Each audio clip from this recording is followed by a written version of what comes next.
Hi friends, எல்லோரும் எப்படி இருக்கீங்க? இன்றைக்கி ப்ரெட் வச்சு ஒரு ஈவினிங் ஸ்நாக்ஸ் பண்ணலாமா? வாங்க எப்படி செய்யலான்னு பார்க்கலாம். அதுக்கு ஃபஸ்ட்டு ப்ரெட்டை நான் இந்த மாதிரி குட்டி குட்டி பீஸஸாக கட் பண்ணிக்கிட்டேன்.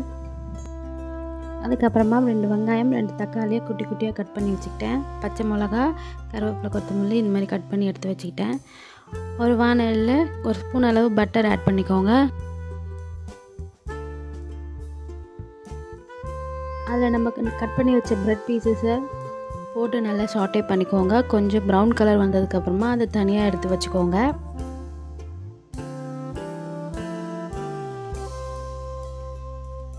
நீங்கள் நம்ம சேனலில் ஃபஸ்ட் டைம் வீடியோ பார்க்குறீங்க அப்படின்னா மறக்காமல் நம்ம சேனலை சப்ஸ்கிரைப் பண்ணிவிட்டு வீடியோ பாருங்கள். இந்த அளவுக்கு வந்ததுக்கப்புறமா இந்த பிளேட்டில் தனியாக மாற்றிக்கோங்க. அதுக்கப்புறமா மிக்ஸி ஜாரில் நம்ம கட் பண்ணி வச்ச தக்காளியை சேர்த்து நல்லா நைஸாக அரைச்சி வச்சுக்கோங்க. அதுக்கப்புறம் வானலில் ஒரு ஸ்பூன் அளவுக்கு பட்டர் ஆட் பண்ணி கட் பண்ணி வச்ச வெங்காயம், பச்சை மிளகாய் இது எல்லாத்தையும் போட்டு நல்லா வதக்கிக்கோங்க. கண்ணாடி பதம் வர அளவுக்கு வெங்காயத்தை வதக்கிக்கோங்க.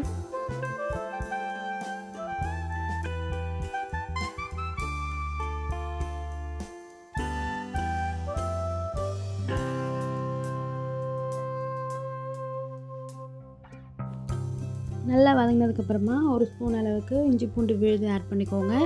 அதுக்கப்புறமா நம்ம அரைச்சி வச்ச தக்காளி விழுது அது கூட ஆட் பண்ணி நல்லா வதக்கிக்கலாம்.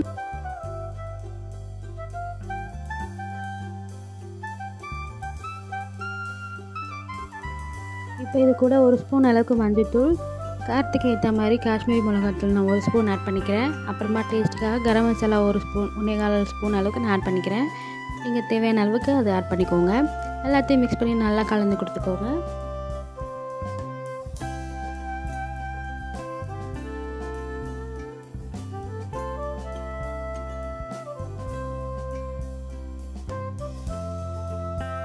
டேஸ்ட்டுக்காக டொமேட்டோ சாஸ் ஒரு ஸ்பூன் ஆட் பண்ணிக்கிறேன். அப்போ தான் குட்டீஸ்க்கு ரொம்ப பிடிக்கும். நீங்கள் வேணும்னா ஸ்கிப் பண்ணிக்கலாம்.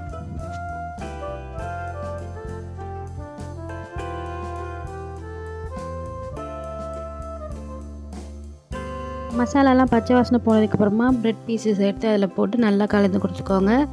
கடைசியாக மேலே கொத்தமல்லி தூவி உங்கள் வீட்டு குட்டீஸ்க்கு கொடுத்தீங்கன்னா சூப்பராக சாப்பிடுவாங்க. நீங்களும் செஞ்சு பார்த்துட்டு எப்படி இருக்குன்னு எனக்கு மறக்காமல் கமெண்ட்டில் சொல்லுங்கள்.